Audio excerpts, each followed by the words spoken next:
Hola de nuevo alumnos y alumnas del IES Guadalpín, de la materia de Historia de España, el alumnado del BH2A, BH2B y BT2. Vamos a continuar con nuestro último tema, el de la democracia.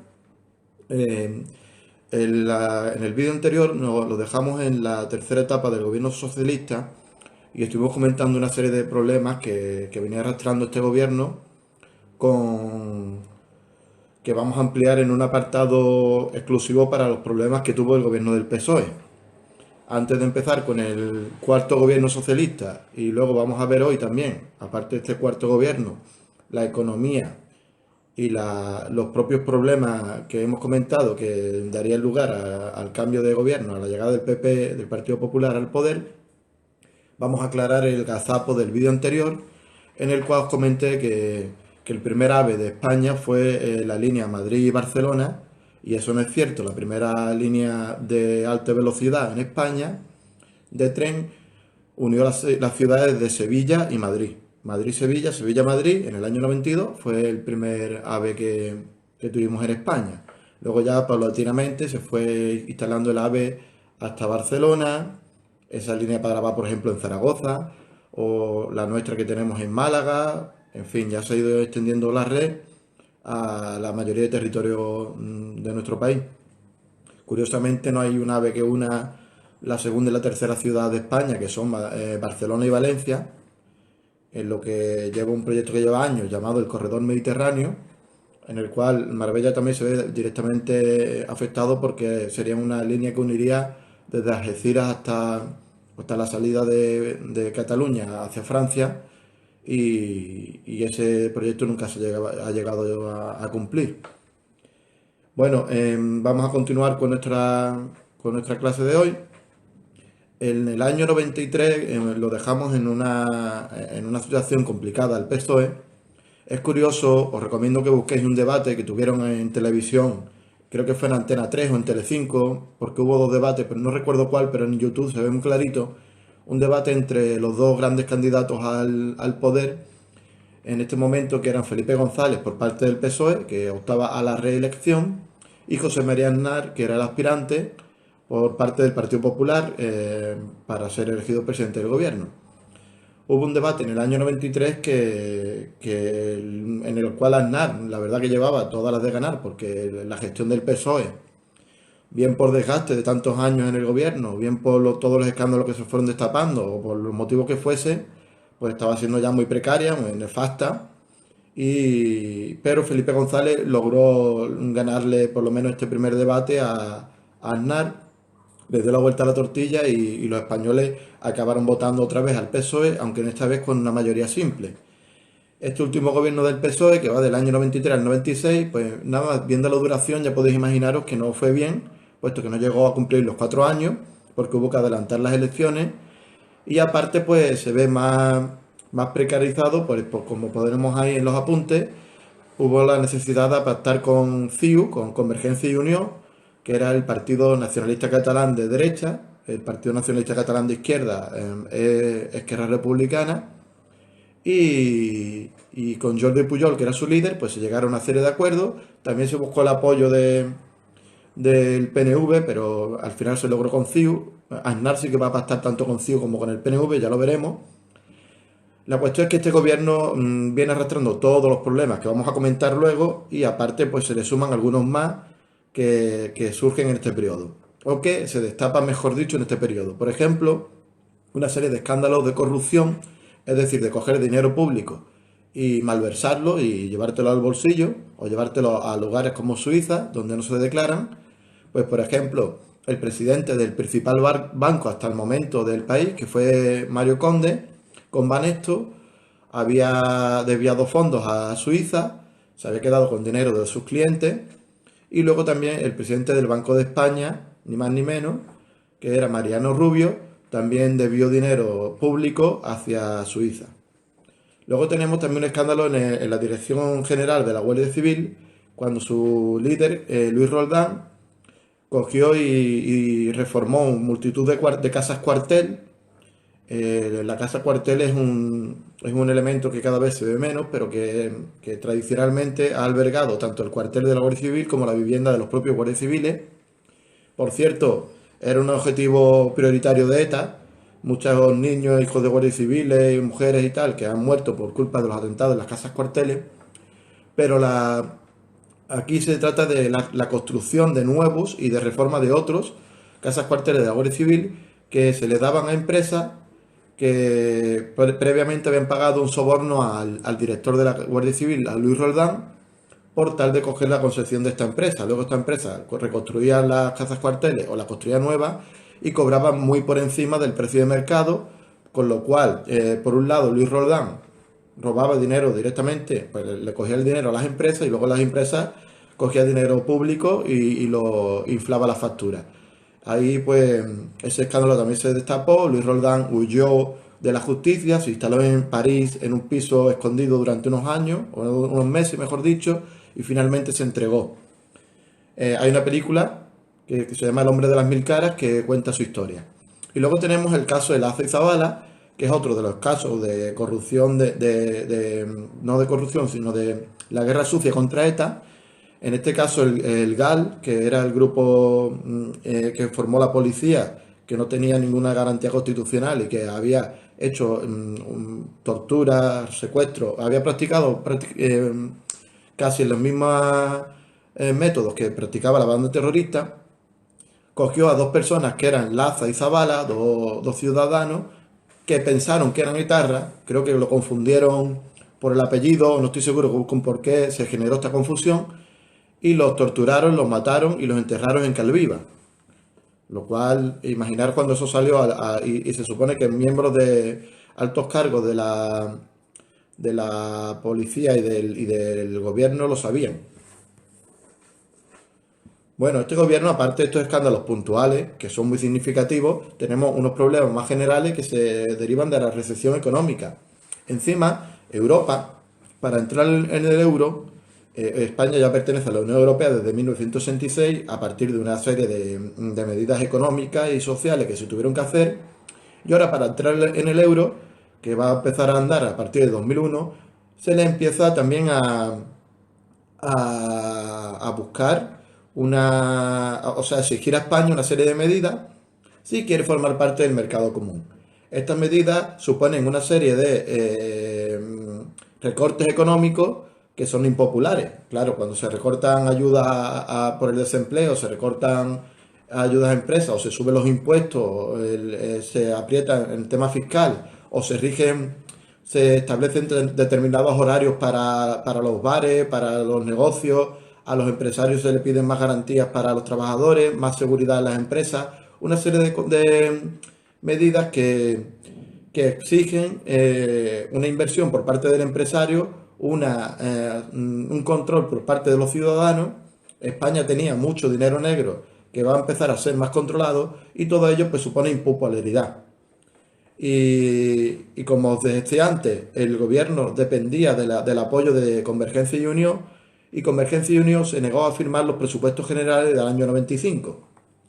Si tú no le apoyas en unos presupuestos generales al gobierno, el gobierno siempre puede prolongarlos del año anterior. Pero esta situación es temporal, no es sostenible en el tiempo y se traduce en una debilidad extrema por parte del gobierno. Por lo cual Felipe González decide convocar elecciones adelantadas para mayo del 96. Estas elecciones, lo veremos en el siguiente vídeo, las va a ganar el Partido Popular y ya analizaremos la campaña electoral y la victoria del PP. Pero ahora nos vamos a centrar en la política económica del PSOE desde que llegó. Es decir, vamos a volver al año 82 y vamos a analizar toda la evolución hasta el 96 a nivel económico. Como volvemos al año 82, recuerdo que el gobierno anterior al PSOE fue UCD, la Unión del Centro Democrático, en este caso con Calvo Sotelo. Al final, acordaros que UCD tuvo muchos problemas internos, Adolfo Suárez dimitió, pasó lo del 23F. Todo esto hizo que el clima de tensión que se vivía en el momento hizo que la UCD algunas medidas que eran necesarias para sanear la economía no fueron adoptadas. Se adoptaron algunas, el ejemplo más palpante son los pactos de la Moncloa, pero otros no llegaron a ser aprobados por este gobierno de la UCD por temor al descontento popular. Entonces, cuando el PSOE llega al gobierno con un programa tan ambicioso en lo social, llegó prometiendo unas enormes medidas a nivel social de cobertura de pensiones, de desempleo, de sanidad, de educación, de inversión pública, tenía que casar ese programa con, o sea, que tiene que modernizar el país, adaptarlo a nivel europeo, pero al mismo tiempo tenía que aumentar la presión fiscal y hacer recortes. Entonces, esto se traduce en unas medidas que no son nada populares. A la gente no le va a gustar determinadas medidas que tenga que tomar el gobierno. ¿Qué se hace? Pues, por ejemplo, algunos sectores que estaban mantenidos por el Estado son saneados. El Estado daba, algunos sectores se habían convertido en insostenibles y el Estado y se estaban manteniendo gracias a la ayuda estatal y decide paralizarlo o cerrarlo o convertirlo. Vamos a explicarnos más detenidamente por qué pasa esto. A medida que España avanza en garantías sociales y en garantías laborales, pues por ejemplo un empresario tiene ciertos gastos que cubrir y tiene ciertos salarios que pagar. Cuando establece un salario mínimo, cuando establece unas medidas de seguridad, establece unas prestaciones por una indemnización por despido y una serie de cosas, pues el empresario empieza a tener menos margen de beneficio. Llega un momento dado en que a nivel social se adelanta tanto, se eleva tanto el nivel de vida de los trabajadores, o el nivel de mejor de vida, digo, el nivel de salario de los trabajadores, que muchos empresarios ven más rentable montar la fábrica en otros lugares donde no hay tantas garantías, donde van a pagar mucho menos salario, donde no tienen que hacer tanta inversión en seguridad, ni en uniformes, ni en nada, y les extrae más cuenta cerrar la fábrica y llevársela a otro país y traer la mercancía, pagar por el transporte, que tenerlo aquí en España o en el mundo desarrollado en general. Eso pasa en España como pasa en casi todo el mundo occidental, donde se produce una deslocalización de la industria o una deslocalización de las empresas. Bien, ¿qué pasa? Pues que España había paliado un poco ese cierre, que era una cosa general, con ayudas estatales. Los empresarios se mantenían en este país porque el gobierno le daba determinadas ayudas o le daba determinados privilegios fiscales que pagaran menos impuestos con tal de que se quedaran en España. Eso sigue pasando en la actualidad, por ejemplo, con algunas plantas que tenemos de la SEAT en Martorell, de la SEAT en Tarragona. La SEAT pertenece a Volkswagen. Volkswagen, si no recibiera estas ayudas o estos privilegios por parte del Estado, estoy hablando de la actualidad, pues probablemente haría años que se hubiera llevado esta fábrica a otro país y eso se habría traducido en un montón de pérdidas de empleos directos y de empleos indirectos, que serían todas las cafeterías y servicios de transporte, etcétera, que se generan alrededor de unas plantas tan grandes de producción. Bueno, pues eso se pudo evitar durante un tiempo, pero en algunos momentos llegó a ser una insostenible. De modo que hubo que cerrar fábricas de metalurgia, de astilleros, de construcción naval, de siderurgia, de minería, en todo lo que sería el norte, el campo de Gibraltar en Cádiz, especialmente en la zona de Castilla y León. Perdón. Eso produjo una reducción de la plantilla y por tanto un aumento del paro y por tanto desestabilidad y protestas sociales.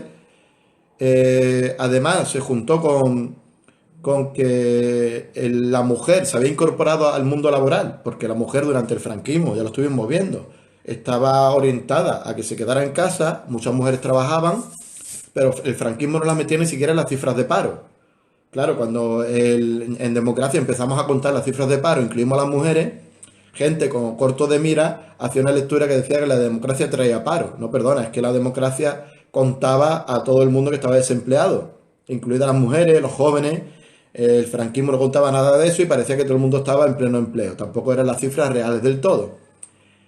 Bueno, eso de que la mujer se incorpora a trabajar y se apunta a las listas de paro y por tanto aparecen las cifras oficiales, más el baby boom. Acordaros que hubo un baby boom, una generación en los años 60 que nacieron muchísimos niños que ahora han cumplido la edad de ir a trabajar en los años 80 y principios de los 90. Toda esta gente es un excedente de trabajadores que tenemos que darle empleo. Por tanto, hay más trabajadores que empleo, hay un enorme desempleo. Y luego tenemos otras fábricas o otras empresas que se mantenían con subvenciones públicas, pero que habían malversado fondos o que habían utilizado de mala manera estos fondos. Una de ellas es Rumasa, la fábrica se llama Ruiz Mateo Sociedad Anónima. Esta fábrica tenía, la empresa, no una fábrica, la empresa tenía un montón de marcas. Por ejemplo, era propietaria del equipo de fútbol Rayo Vallecano, o por ejemplo era la dueña de Flandul. Esta empresa va a ser finalmente intervenida por parte del Estado. Había emitido muchos bonos, la gente había comprado muchas acciones de esta empresa y ellos no respondían. Y el Estado decidió expropiarla y hacerse cargo de ella. Y luego también tenemos una intervención en la banca catalana, lo que hoy en día llamamos la Caixa. La Caixa hoy en día se llama CaixaBank y se han intentado desvincular de lo público y parecer una empresa privada y moderna, pero eso anteriormente era la Caixa y anteriormente Banca Catalana y había utilizado de mala manera los fondos públicos también. Todo esto, esta situación provoca, por ejemplo, violentas protestas contra el gobierno y dos grandes huelgas generales en el 85 y en el 88. Significativo que sindicatos como UGT y comisiones obreras, que tradicionalmente se habían mantenido cerca de los gobiernos de izquierda, empiecen a organizar protestas contra los partidos de izquierda como son el PSOE, o por lo menos sobre el papel se llama de izquierda. Aquí aparece Ruiz Mateo. Yo sé que esto en estos momentos será muy tentador que penséis que este es el gazapo, pero esto es real como la vida misma. La España de los 90 tiene un montón de personajes peculiares y uno de ellos es Ruiz Mateo, que se presentó cuando fue citado por orden judicial como máximo responsable de Rumasa en la Audiencia Nacional, pues aparece el hombre con vestido de Superman. En fin, España. Esto no es el gazapo, aunque lo parezca. Bien, la reforma fiscal ya la había iniciado, es decir, esa nueva forma de pagar impuestos ya la había iniciado Adolfo Suárez y la continúa el PSOE. El Estado puede contar con el dinero necesario para los servicios públicos gracias a esta reforma fiscal. Esta reforma fiscal ajustó un poco que los que más tenías pagaran un poco más, pero también afinó también muchos trabajadores medios y bajos, trabajadores de base, que pagaban muy pocos impuestos o nada, o que cobraban mucho dinero negro. Se empezó a controlar este fraude.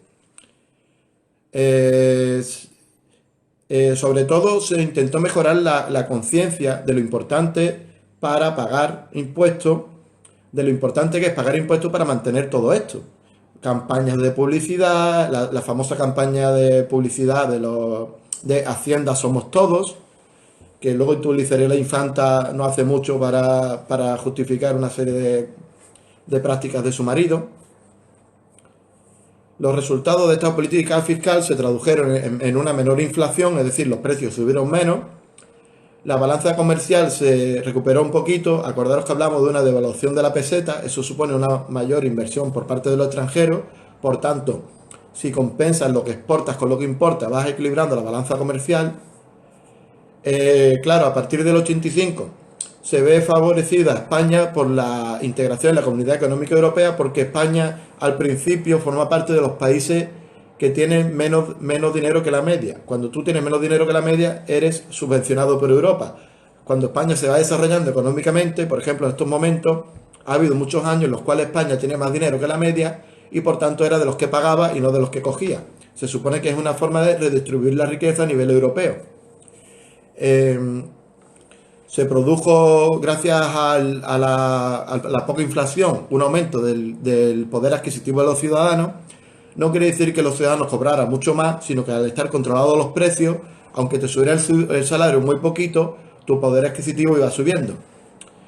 Se volvió a invertir, los extranjeros volvieron a invertir, se habían ido en masa en la crisis del petróleo de los 70, y si bien se vive cierto crecimiento a lo largo de todo este periodo, tenemos, antes de la crisis, a partir del 93 tenemos una crisis importante. Pero aparte tenemos periodos de crecimiento y desaceleración en el 90, en el 94, un poquito de parón. Desaceleración no significa pérdida, pero sobre todo tenemos unos periodos de crecimiento a lo largo de todos los 80, con parones en el 90 y sobre todo en 93-94 una crisis ya muy pronunciada. La prosperidad que en líneas generales se vive, excepto las pausas que os he mencionado, permite, por ejemplo, extender la sanidad prácticamente al 100% de la población. La cobertura sanitaria llegaba ya al 99%, eso es técnicamente la totalidad.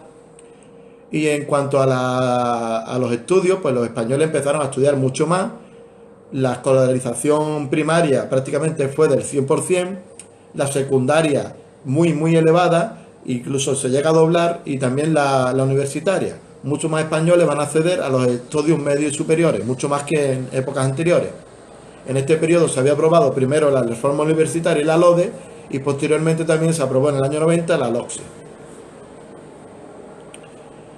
También mejoraron el sistema de pensiones, tanto las pensiones contributivas, que son estas personas que han estado trabajando hasta que se jubilan, como otras prestaciones de pensiones más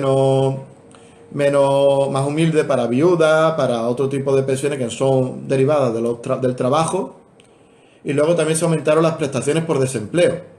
Cuando la gente trabajaba un año, cobraba, no me acuerdo cuánto eran las cifras de paro. Yo creo que hoy en día tienes que trabajar 2 años para cobrar uno, y antes era un año para 6 meses o algo por el estilo, no estoy seguro, la verdad.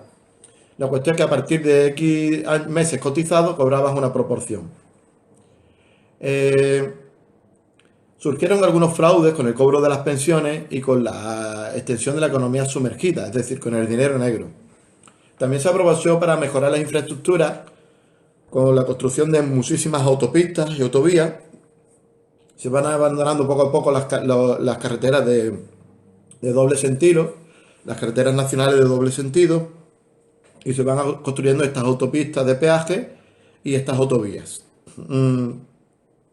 Y en el año 92 pues se produce un gran desarrollo económico, sobre todo con la celebración de la Expo 92 de Sevilla y los Juegos Olímpicos de Barcelona.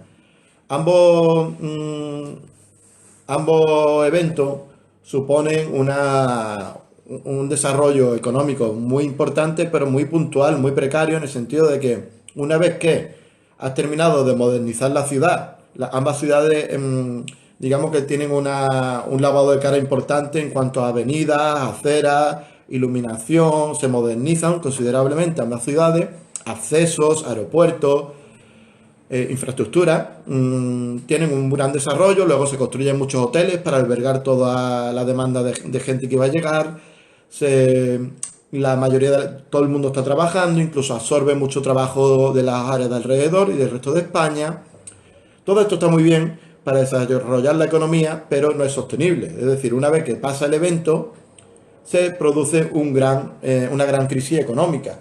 Y ya pasó con Barcelona 92 y Sevilla 92 en España, y luego ya os comenté en el vídeo anterior cómo pasará pues en lugares como Brasil, cuando celebran los Juegos Olímpicos y el Mundial de Fútbol de 2014 y 2016 respectivamente. Es decir, estos modelos económicos está muy bien para un político que vende: vamos a celebrar los Juegos Olímpicos aquí y allá, como si fuese algo muy importante para el país, pero en realidad no es un modelo que es sostenible en el tiempo, y no interesa a medio y largo plazo, no interesa realmente la celebración de este tipo de eventos. Este es el Estadio Olímpico de Barcelona, Montjuïc, y la ceremonia de inauguración, ahí podéis ver, pone la palabra hola. Bueno, bienvenidos al Juego Olímpico de Barcelona. Y aquí aparecen las dos mascotas, tanto de los Juegos Olímpicos como de la Expo 92. El diseñador de Curro, que fue la mascota de los Juegos de la Expo 92 de Sevilla, es un alemán, se llama, lo tengo aquí apuntado porque no me acuerdo bien del nombre, Edelman. Y curiosamente, si os suena el videoclip de Yellow Submarine de los Beatles, que es con dibujos animados, así como psicodélicos, es el mismo autor. Y luego, bueno, la mascota de Barcelona fue Kobe. Vaya nombre, es verdad, ahora no pega mucho ese nombre, pero En el año 92 se le llamó Kobe a la mascota de los Juegos Olímpicos de Barcelona y su diseñador es Miquel Barceló, que es un pintor mallorquín muy importante que tiene, por ejemplo, la sala de la cúpula en la Sala de los Derechos Humanos de las Naciones Unidas. Bueno, esto es una curiosidad que tampoco tiene mayor importancia, pero bueno, ya que están las dos mascotas, pues lo explico un poco. Y esta es la isla de la Cartuja en Sevilla, donde se celebró la Expo 92. Cada pabellón pertenecía a un país, cada pabellón pues vendía las excelencias de su país y posteriormente parte de ella se ha convertido en lo que hoy en día es Isla Mágica y también tenemos parte de ella que se ha dedicado a edificios oficiales como de la Junta. Por ejemplo, la Delegación de Educación se encuentra en uno de los pabellones de la Expo 92. Seguimos con los problemas del PSOE, tras este paréntesis con los Juegos Olímpicos y la Expo. Las medidas de ajuste económico, sobre todo de la primera legislatura, de los años del 82 al 86, le costó muchas críticas por parte de los trabajadores que cuando habían votado a un partido de izquierda pues esperaban cierta amabilidad o ciertos beneficios por tener un partido de izquierda en el poder. Además, a partir del año 86, el Partido Socialista va a dejar de tener ese carácter socialista, puesto que va a tomar políticas más propias del liberalismo económico, como son la privatización, lo diré, de grandes sectores de empresas públicas, empresas que pertenecían al Estado, van a privatizarse, se van a flexibilizar las contrataciones, es decir, se va a apretar menos a los empresarios a la hora de contratar a los trabajadores, a la hora de despedirlos también.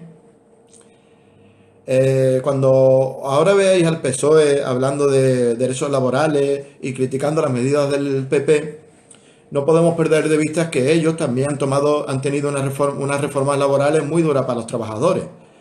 No queréis justificar las que hace el PP porque también han sido muy perjudiciales para la clase trabajadora, pero que el PSOE no se libra, que el PSOE va de amigo del trabajador y tampoco es así del todo. También tiene tarea muchas veces las medidas que han tomado. Y esto de privatizar algunas empresas públicas tampoco es muy de socialistas que digamos. El resultado, pues se produjo el rechazo abierto de los sindicatos, como os decía antes, UGT y comisiones obreras, sobre todo UGT siempre había ido de la mano del PSOE y ahora va a empezar a organizar huelgas generales contra el partido del gobierno que era el PSOE. En los años 90 va a haber más huelgas contra los llamados contratos basura. En aquel tiempo se llamaba un contrato basura a lo que hoy en día llamamos contrato de trabajo temporal, part-time job, que son contratos que nos lo venden como una flexibilización de tu vida, como que vas a tener más oportunidades y tal, pero en realidad es precarizar el empleo. Es un contrato muy mal pagado, con muchas facilidades de despido, con muy poco tiempo de cotización, en fin, no son contratos realmente que al trabajador le interese a medio y largo plazo, aunque a corto plazo te resoluciona algunos problemas. Quizás está bien para a lo mejor un estudiante que quiere tener un dinero extra, pero no es una gran inversión a medio y largo plazo. Los problemas del PSOE continúan con el terrorismo de ETA, como estábamos comentando antes. Se intentaron hacer algún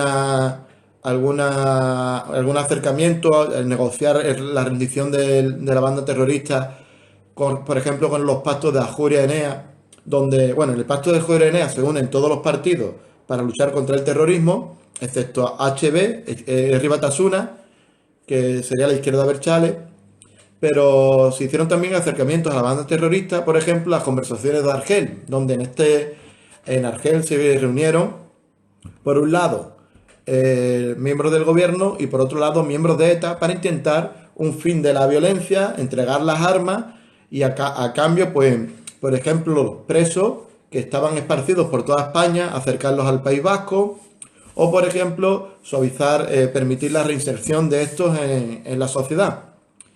Finalmente acabó apresándose porque la actividad policial continuaba paralelamente a estas conversaciones, acabó atrapándose a la cúpula de ETA y no se logró acabar con la banda, se rompieron las negociaciones y lamentablemente siguieron los atentados que estaban dirigidos, esto ya se ha comentado, contra miembros del Estado, como pueden ser políticos, alcaldes, concejales de todos los partidos, excepto de la izquierda Berchales, también etarras arrepentidos, empresarios que se negaban a pagar el impuesto revolucionario, los vascos que no fueran nacionalistas y la ciudadanía en general. Por ejemplo, el atentado de Hipercor en Barcelona fue un atentado muy llamativo. Pero claro, tú no puedes combatir al Estado, al terrorismo con terrorismo de Estado. Es decir, el Estado tiene unos límites y tiene que ir siempre por lo legal, luchar con la democracia, con los argumentos, con el Estado de Derecho. No puedes ir a combatir el terrorismo con más terrorismo. Y es lo que parte del Estado hizo cuando se creó el Grupo GAL. Se llamaban Grupo Antiterrorista de Liberación y se dedicaban a perseguir, capturar, torturar, sacar la información, incluso matar a miembros de ETA. Lo malo es que eso ya es grave hacerlo con miembros de ETA. Imaginaros cuando te confunden con un etarra y te lo hacen sin tú tener nada que ver con la banda terrorista. En cualquier caso, es un escándalo de dimensiones mastodónticas, pero si encima se mete el componente de que alguna gente no tenía nada que ver con ETA y fueron también martirizados, pues imaginaros eso para la opinión pública lo que pudo suponer. Entonces el gobierno del PSOE viene arrastrando escándalos de terrorismo de Estado como el GAL, corrupción política con un gran desprestigio. Uno de los casos más simbólicos o más significativos fue el hermano del vicepresidente del gobierno, Juan Guerra, presidente del gobierno, pues vicepresidente del gobierno, perdón, lo explico. Felipe González, el presidente del gobierno. Su número 2 durante todo el tiempo fue Alfonso Guerra. Pues Alfonso Guerra, su hermano, Juan Guerra, se dedica a, gracias a que tiene mucha influencia en el gobierno, dar una serie de concesiones a empresas a cambio de mordida, a cambio de un soborno. Las empresas quieren tener, por ejemplo, una concesión para la gestión de las basuras, para las obras públicas, para cualquier cosa que haga el gobierno, incluso, por ejemplo, si el gobierno contrata un cóctel para hacer un acto, pues yo recibo soborno por parte de las empresas y siempre te garantizo que va a ser tú el que lo haga. Por lo tanto, yo me enriquezco y la empresa hace competencia desleal con el resto de empresas que podrían optar a ese servicio. Que lo haga el hermano del vicepresidente, obviamente no va a contribuir a que el gobierno salga bien parado de este escándalo. Aquí aparecen los dos ciudadanos normales que fueron confundidos con etarra y fueron enterrados en Calviva, Lasa y Zabala. Y aquí aparecen dos de los altos cargos que fueron condenados por el caso GAL. El presidente, los ministros Barrio Nuevo y Vera. Ambos fueron encarcelados, y yo me acuerdo de ver el telediario y de verlo en el patio de la cárcel. Vamos, eso fue, imaginaros que hoy en día dos ministros del gobierno acabasen de un día para otro en prisión. Imaginaros la imagen que podía tener el gobierno, o que el hermano del vicepresidente saliera con esos escándalos de corrupción. Como por ejemplo tenemos aquí a Alfonso Guerra, que esto parece una película, pero no, son los miembros del gobierno.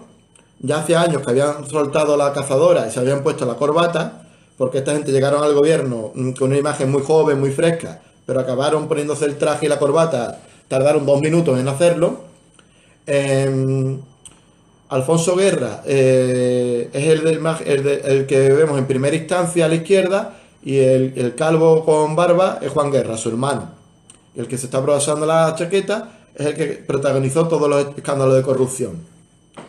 Que el hermano lo sabía, no lo sabía, que se sintió traicionado o no por su hermano, que, bueno, pues no lo sabemos. No sabemos si Alfonso Guerra era simplemente ignorante o malo. La cuestión es que su hermano hizo eso.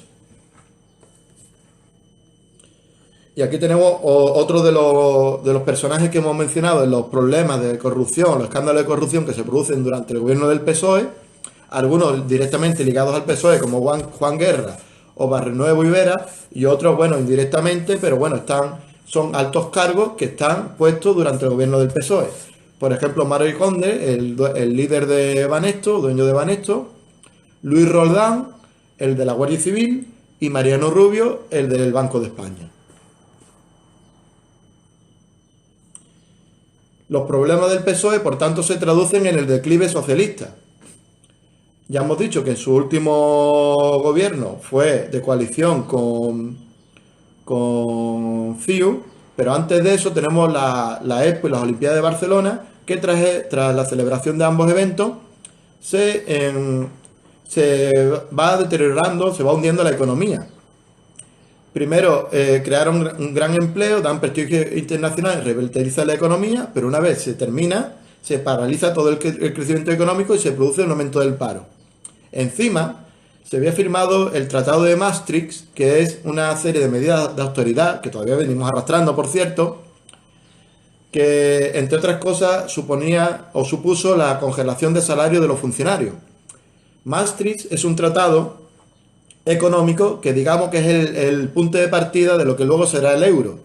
Y son unas medidas económicas muy estrictas que impone Europa, y cuando digo Europa me refiero especialmente a Alemania y Francia, al resto de los países miembros, para formar la moneda común y para formar el espacio común que se llama espacio Schengen, donde se produce la libre circulación de mercancías, que hoy en día todavía existe. Todo eso de Maastricht, que supone unas medidas muy duras y muy impopulares para el gobierno. Imaginaros, para que la UGT le haga una huelga al PSOE, como tendría que ser la cosa. Unido a escándalos de corrupción, como Luis Roldán, director de la Guardia Civil, Javier de la Rosa, Mario Conde, con el tema de las finanzas. Pues todo eso hace que Felipe González salve las elecciones del 93, pero no pueda salvar las del 96. En el año 96, Aznar volvió a hacer un debate a dos con Felipe González, pero ya fue mucho más preparado que el primero. En el primero, Felipe González le dio la vuelta a la tortilla con unos argumentos medio populistas, medio astutos, pero bueno, le dio la vuelta a la tortilla. Pero ya en el 96, aparte de que habían pasado 3 años más, con todos los escándalos que hemos mencionado, Aznar fue más preparado al debate y eso ya no lo remontaba ni Messi, eso era insostenible. Entonces se produjo muy poco margen, el PP ganó con 156 escaños frente a 141, pero todo esto ya pertenece al siguiente gobierno, por tanto vamos a mencionarlo en el siguiente vídeo. Con este vídeo terminamos el segundo del tema de la democracia, que lo hemos dedicado al cuarto gobierno del PSOE y a todos los escándalos que vino arrastrando a lo largo y problemas que vino arrastrando a lo largo de su gobierno. Me da la impresión de que me he centrado mucho en los aspectos negativos del gobierno del PSOE, pero no quiero dejar de mencionar que durante este periodo del 82 al 96 España da un salto enorme en cuanto a derechos, a legislación social, se consolida el divorcio, se aprueba el aborto, se iguala la economía, mucha gente que no tenía ningún ingreso empieza a tenerlo, se dan muchas oportunidades, muchas becas, el país se moderniza, se construye muchísima infraestructura, es decir, el país se desarrolla en unos niveles que antes no se habían conocido. Y bueno, quiero que tengamos en cuenta que no todo es negativo en este periodo de gobierno de 4 legislaturas. Lo que pasa es que, bueno, siempre tendemos a destacar lo negativo y yo me he centrado en lo que finalmente le cuesta el gobierno al PSOE. Pero también hay muchísimas cosas positivas a nivel económico, pero sobre todo a nivel social, que hay que poner en valor y que hay que tener en cuenta a la hora de hacer el balance de estas 4 legislaturas de Felipe González. Lo que quiero decir, que tiene sus luces, pero también tiene muchas sombras y tenemos que hacer un balance equilibrado de ambas. Bueno, espero que el vídeo os haya servido para entender este periodo y que sobre todo espero que estéis bien. Lo mismo a estas alturas ya nos hemos visto alguna vez porque las previsiones más optimistas sí lo dicen, o lo mismo lamentablemente no se han cumplido y seguimos confinados. Vamos a ver qué pasa. Un saludo, mucho ánimo y nos vemos en la siguiente.